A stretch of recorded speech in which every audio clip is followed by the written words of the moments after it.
Welcome back to the channel. In this video, we're diving into the world of grafting fruit trees.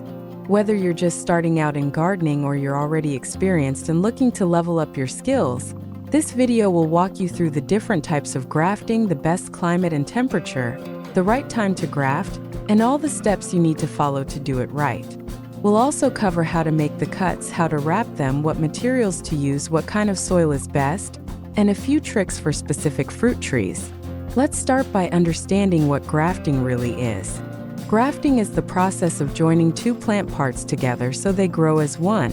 This is commonly done by taking a branch or bud from a tree that has the fruit you want and attaching it to the rootstock of another tree. That way, you can grow your favorite fruits even if the rootstock is a different variety or even a different species, as long as they're compatible. Now let's get into the different types of grafting techniques. The first one is whip and tongue grafting. This technique is used when the scion and rootstock are of equal size, usually between 1/4 inch and 1/2 inch thick. It involves making matching slanted cuts on both the scion and the rootstock and adding a small tongue-like notch so the two parts lock together. This gives strong contact between the cambium layers, which is important for the graft to take. Next is cleft grafting. This is good for larger rootstocks where the scion is much smaller. You make a clean split down the center of the rootstock and insert 1 or 2 wedge-shaped scions into the cleft. This is commonly used for top-working older trees or changing a tree's variety. Another technique is bark grafting. This is also used on larger trees. Instead of splitting the rootstock, you cut into the bark and slide the scion under the bark. This works best when the bark is slipping easily in the spring, meaning it separates cleanly from the wood underneath. Side grafting is used when you want to add a new variety to a tree without cutting it down. You make a cut on the side of the tree and insert a slanted scion into it. This method is useful for adding varieties to existing trees or for propagating small rootstocks. Bud grafting, also known as budding, is done using just one bud from the desired plant instead of a whole branch. It's a popular method for grafting citrus trees and stone fruits. You cut a T-shape into the bark of the rootstock, insert the bud, and wrap it securely.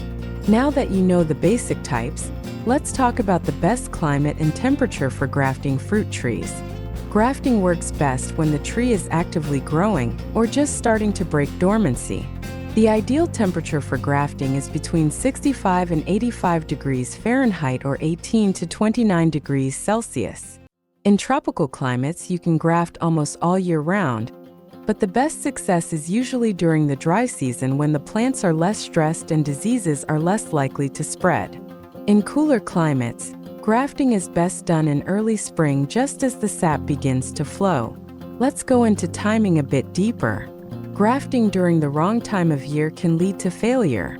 In temperate zones, late winter to early spring is the sweet spot for most trees, right before the buds swell. In tropical areas, aim for the period just after the heavy rainy season, when the plants are full of energy and the bark is slipping easily. Avoid grafting during the hottest months or when the plant is under drought stress.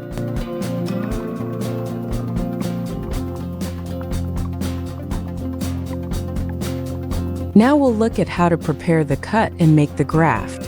The first step is to choose a healthy rootstock and a good scion. The rootstock should be disease-free, vigorous, and well-watered but not soaked. The scion should be from a mature plant with desirable traits, and it should be about the thickness of a pencil. Using a sharp, clean grafting knife, make your cuts. The angle of the cut is important. For whip and tongue grafting, a 30 to 45 degree slant works well. The cut should be about 1 to 2 inches long and very smooth so the cambium layers, the green layer just under the bark, can connect as closely as possible. In cleft grafting, the depth of the split in the rootstock should be about 1.5 to 2 inches, and the scion is trimmed into a wedge about the same length. For bark grafting, make a vertical slit about 1 inch long and slide the scion under the bark. Always make sure at least one side of the cambium lines up. This is key for the graft to take. Once the cut is made and the graft is joined, you need to wrap it securely. You can use several types of materials for wrapping the graft union. Common options include grafting tape, parafilm, rubber bands, or even strips of plastic wrap. The material should hold the parts tightly together while still allowing some airflow and moisture retention. Some gardeners also use grafting wax or tree sealant to cover the exposed areas and prevent drying out or infection. After wrapping, it's important to label your grafts if you're working with multiple varieties and keep a record of the date and technique used. Now let's talk about aftercare. Protect the graft from direct sunlight and heavy rain for the first few weeks. If you're in a hot climate, you might want to cover the graft with a paper bag or a light cloth to prevent sunburn. Water the plant regularly but avoid soaking it. Insects and birds may also try to disturb the graft, so consider using netting if needed. Once you see new shoots coming from the scion, it means the graft has taken. At that point, you can slowly remove the wrapping. Be gentle and don't do it all at once. Also, prune off any shoots that may grow from below the graft point, because these will be from the rootstock and not the desired variety. Now let's move into the best type of soil for grafted fruit trees. While different fruit trees have different preferences, most grafted trees grow best in well-drained loamy soil.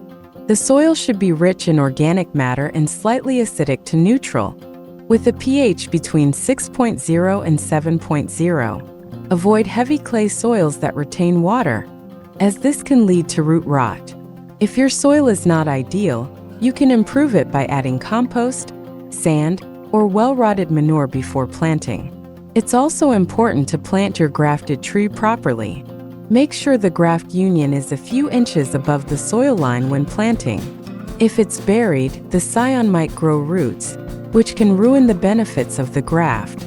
Water well after planting and mulch around the base, but don't let the mulch touch the trunk. Let's talk a little about different fruit trees and how their grafting techniques might vary.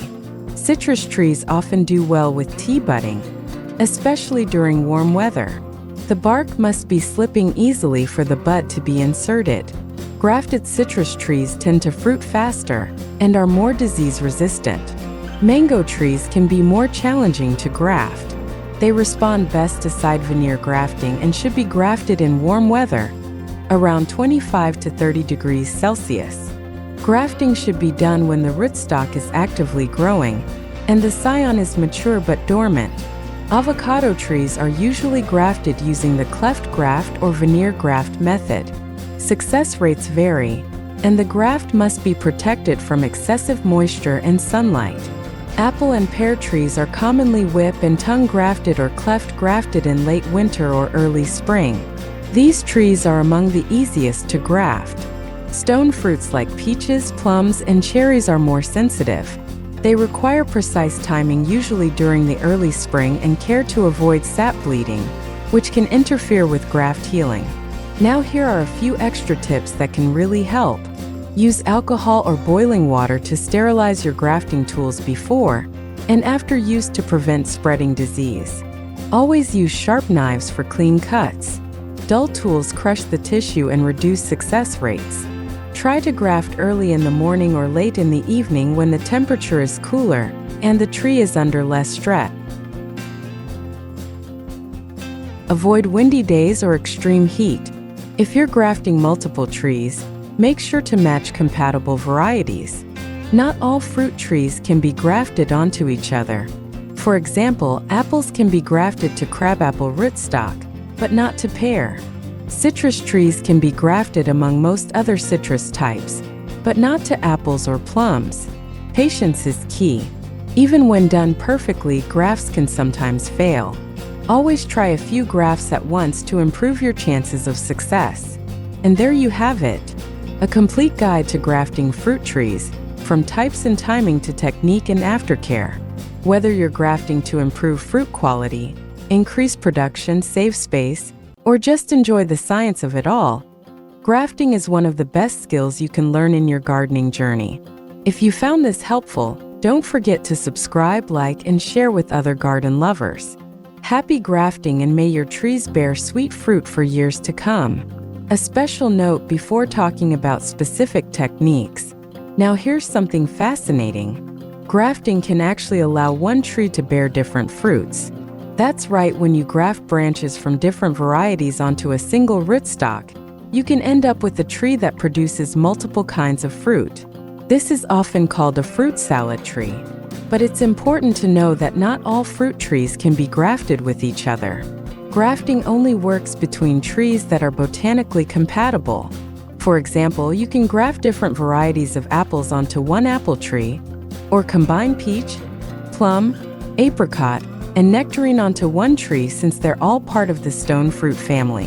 In the case of citrus, you can mix orange, lime, lemon, and grapefruit all on the same rootstock. But you can't graft a mango to a citrus tree or an apple to a pear if they're too far apart genetically. So grafting is not only a great technique for strong growth and faster fruiting, it also gives you the chance to grow a variety of fruits, even if you have limited space.